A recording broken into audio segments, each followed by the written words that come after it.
Guys, magandang hapon. So, halos mag 2 o'clock na tayo, makauwi ng bahay. Thank God at wala na tayong trabaho. So, balik na tayo ng opisina. So, andito tayo ngayon sa Padre Paura.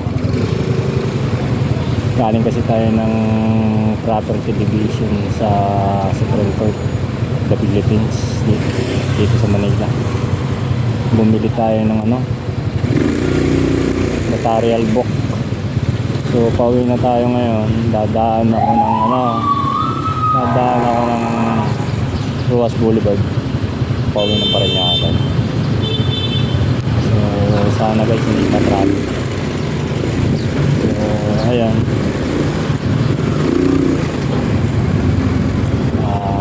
Sa lahat ng hindi pa nagsusubscribe kay Kuya Atomix Vlog,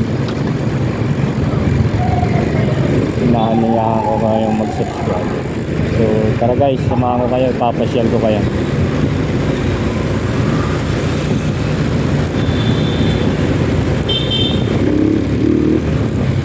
Ay, inabot tayo ng stop. Ayan, sana walang traffic.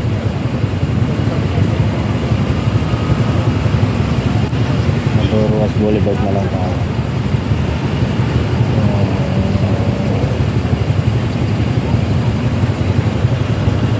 Nakakaliwa tayo dito sa Calawa Avenue, papuntang Ruas Boulevard. Isa kasunod na stoplight na yan, tapat ng Luneta.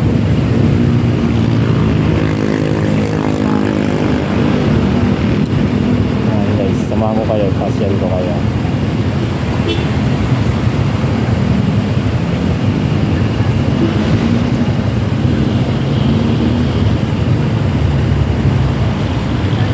Medyo madilong. Ayan. Silang araw, napakainit. Tapos papasok ka sa aircon, napakalamig. Ayan, tigil sila lagi, ubo na talaga. Lalo sa mga bangko, malakas ng aircon dyan.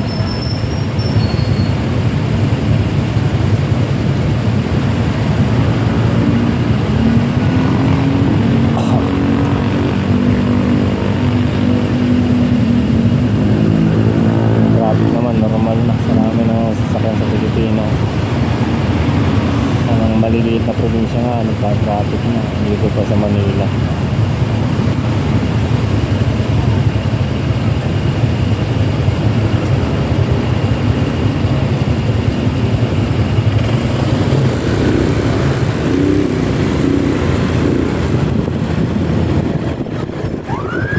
Ngayon guys, kumaliwanag tayo ng Calawa Avenue.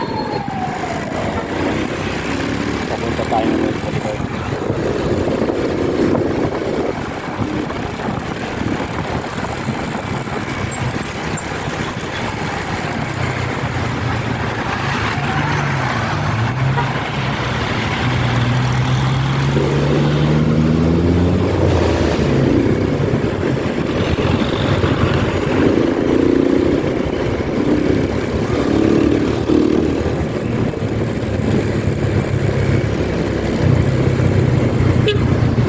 Guys, bali nasa gilid tayo ng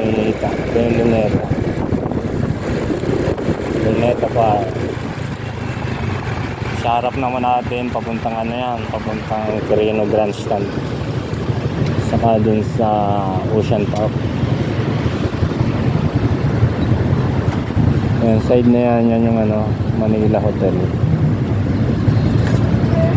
Ito yung Luneta.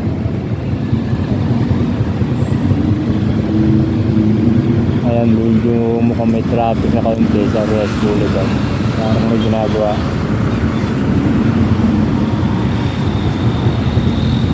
Ayan, mabuti guys. Ilang araw din naman tayong hapit. So ngayon, lakad natin. Galing lang tayo ng bangko. Tapos Assessor's Office ng Mandaluyong.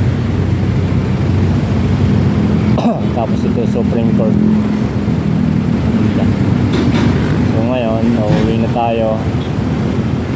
Makakapagkape na uli ang makakapagkape na uli si Kuya Dormex Vlog.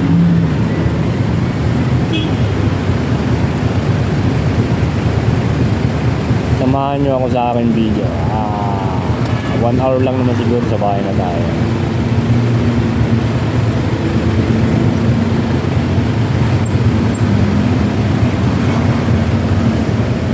Ayan guys, kung gusto nyo yung mga turista, sumasakay sila ng karetela, ay ilang kabayan, hindi pa rin nawawala.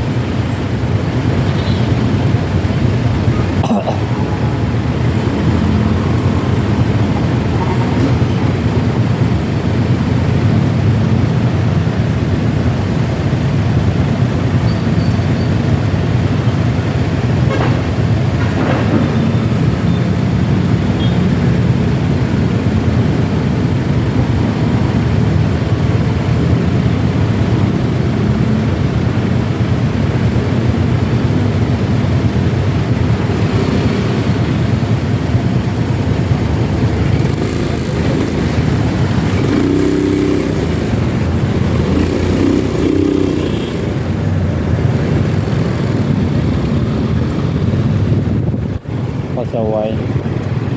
Guys, stop na, naglupa. Andito guys, dito. Talagang ang Pilipino. Gusto naman mababait ang Pilipino eh. Mga pasaway nga lang, makukulit. Kagaya no.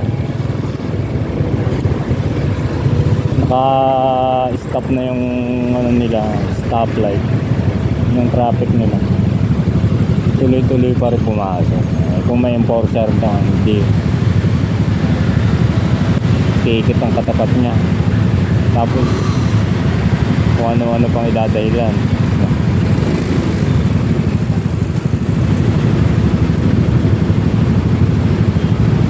Ito guys, nasa kanan natin to.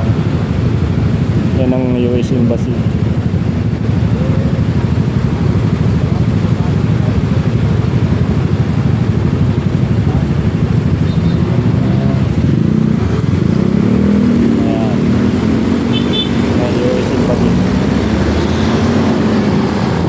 Mapapansin nyo guys, ganda na ng kalye dito. Dati kasi ang kalye dito is palto lang. So dahil maraming dumadaang mga heavy truck, kalimitan lubak-lubak dito. So ngayon napakaganda na guys.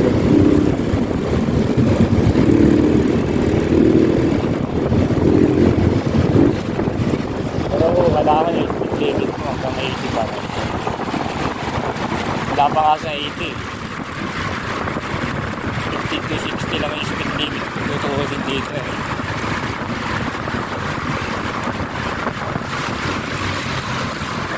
Kasi yung pagdating kasi sa traffic, mabagal ang traffic, medyo less accident. Kalimitan nyo, mga sagihan lang na sasakayan. Pero pag mabilis ang traffic, dyan nagfocus kalimitan ng ng malaking commotion. Banggaan talaga kasi mabilis ang daan ng traffic mabilis din ang daloy ng sasakyan. Ayan guys, ito guys yung yung White Beach.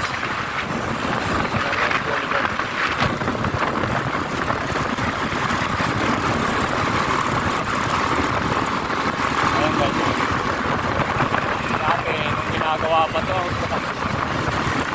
marami ang traffic dito. So ngayon maluwa na siya, maganda na, sikintado na.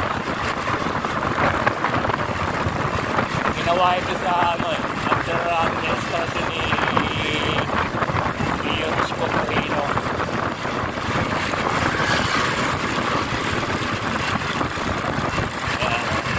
Yan yung White Beach. So guys,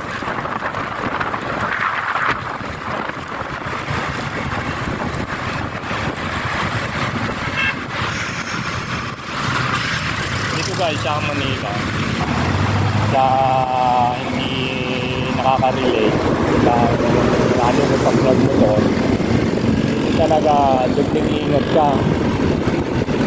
Hindi dito ano, huwag mo sasanayin na yung pagkakaliwa ka o kakanan kay titingong ka pa. Kailangan sanayin mo na sa side mirror ka lang titingin, left and right. Tapos yung mag-turn ka, kaliwa kanan, lagi gumamit ka ng signal light. Kasi doon sa signal light, doon napapasa ng kapwa mo driver kung anong gagawin mo, kung diretso ka or kakaliwa ka or kakanan ka. Kaya palagi mo ugaliin yung signal light at tapos yung pagtingin sa side mirror, left and right, huwag ka nalilingon. Ako nga guys, kung hindi nyo na itanong, kahit nasa loob ng subdivision sa amin, since 40 lang ang pinaka maximum speed doon, gumagamit talaga ako every time ako mag corner, gumagamit ako ng signal light.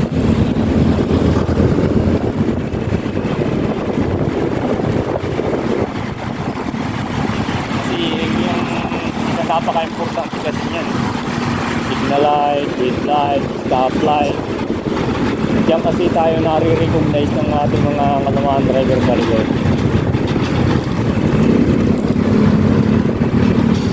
Tutusin guys, yung ginagawa dito, yung mga pre-wheeling, yung kasing pagdaan mo sa pagitan ng buhay, yan sa pinakang-divider ng kalsada, pag diyan ka dumaan sa kamotor ka, kung magkakawagin nila yung pre-wheeling,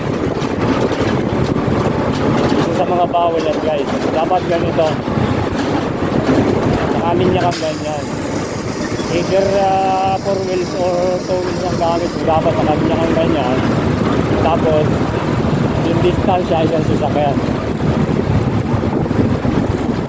Yung nga lang dito hindi maiwasan, dugling ingat na lang. Pag nakamotor sila, ayan, sasangat yan dyan, oh. Yung ganito ginagawa ko, bawal to. Mag-focus ito ng accident.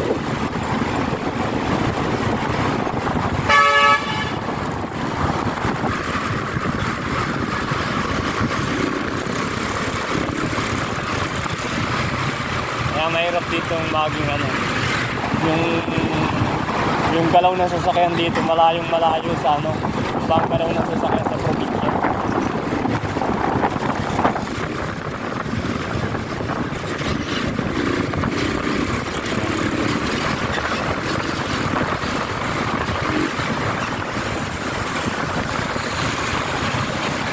Wala kang guys dito pag rider ka,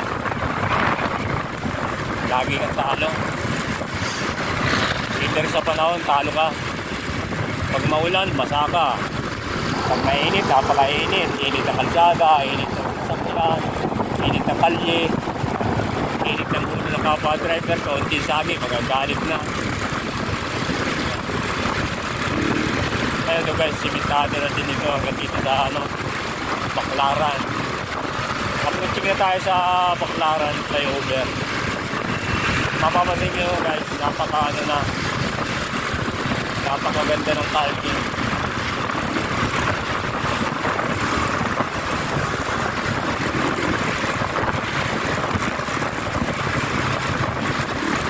Ayan guys, yung list.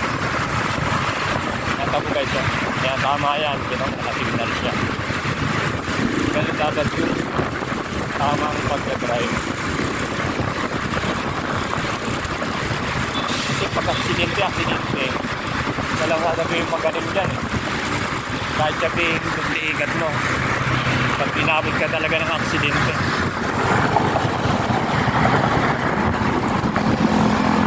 Kaya kung maaari, sabi dupliigat, saka ugaliin magbasa lagi.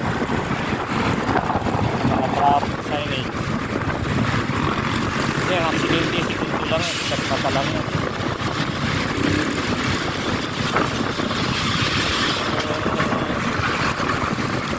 Kasi ang nataon ako dito sa Manila, kaya alam ko na dito ang galaw ng sasakyan.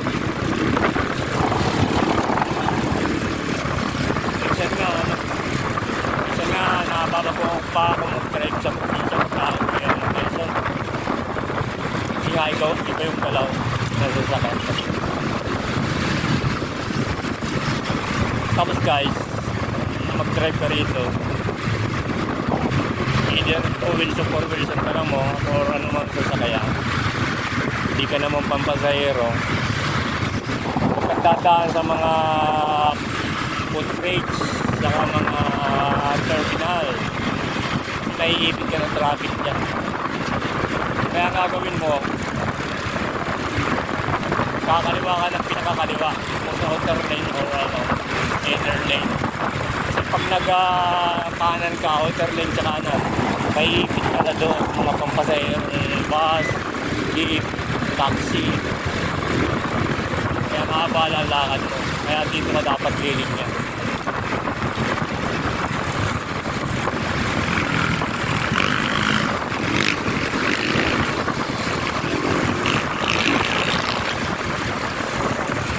Ayan guys, paglaran park na tayo. Yung bagong terminal ng Pilarte Extension papuntang Cavite. Ayan, gaya nyo guys. Basta nyo, kumakanan ako pero hindi ako lumilingon sa likod ko. Pinapagana ko lang ay side mirror at saka signal light ko. Saka oras na mag-merge kayo ng lane, palaging ugalin na dahan-dahan. Hindi sabihin mag-merge kayo ng bigla-bigla. Kailangan sa pag-turn nyo laging may ano. Eh, lalo na pag nakamotor ka, napaka-erap dito. Mag-focus talaga ng fatal accident. Kaya kahit nakapula pa, isang light nakaguna, pinaguna ito ng enforcer. Minsan pag maluwag ang traffic, pinapaguna na lang enforcer. Kaya gaya ito guys, ito papuntang kananan, papunta ito sa City of Dreams. Iiwas ka na diyan. Maaari, gusto ka na dito hanggang sa kaliwa sa pinaka-center island.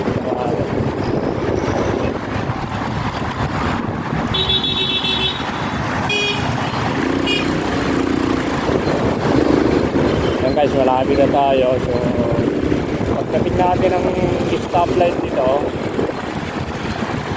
baka nakapapunta ka dyan sa mga pagay, sa Umada, sa PIT. So since tayo pa kaliwa, papunta tayo sa airport side, kaliwa tayo. Terminal 1, 2, 3, kaliwa. So pagpunta ka naman sa linyang ito, ano to, papuntang Cavite. So ano yan, Cavite kung tawagan na may toll. Pag mababa sa 400cc ang motor mo, umiwas ka na. Baka malito ka, mapa-entry ka.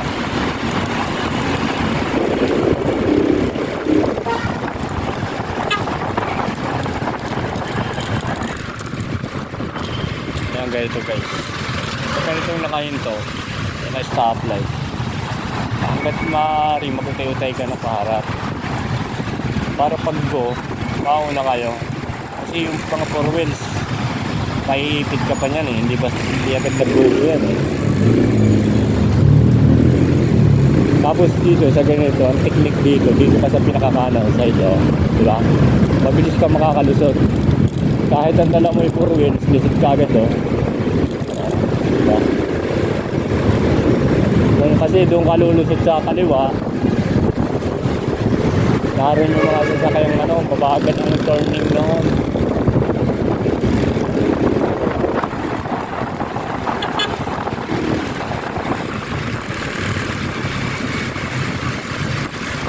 Kaya somewhere in na tayo, Kampo. Pag kumaliwa ka dito, likod ng simbahan ang punta niya. Pag pumanang ka naman, papuntang Sapute, Las Piñas. Guys, napakainit, no? Dito minsan ako talo kasi ako pa yung nagdadrive yung sarili ko, tapos ako pa yung nagtatransact. So aircon. Natalo ka pag maulan. Kasi pag nabasa ka ng ulan, matutuyo ka ng aircon.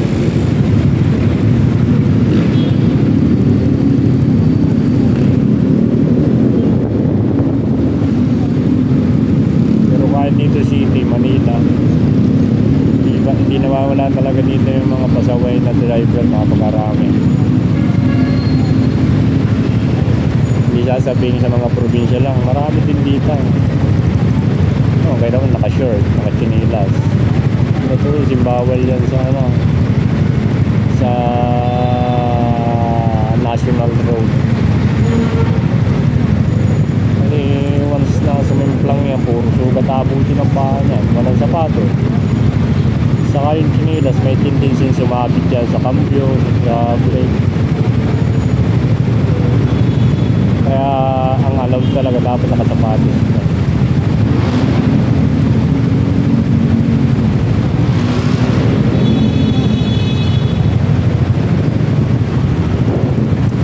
Yun, siguro mga 30 minutes nasa bahay na tayo.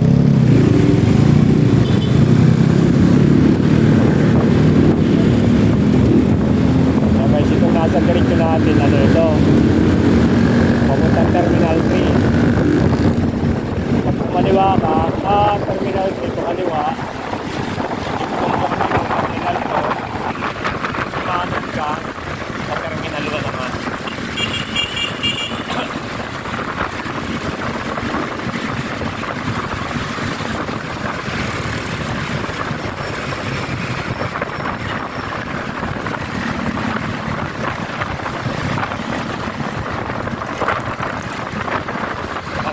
Guys, sakit sa mata, lipada ng alikabok.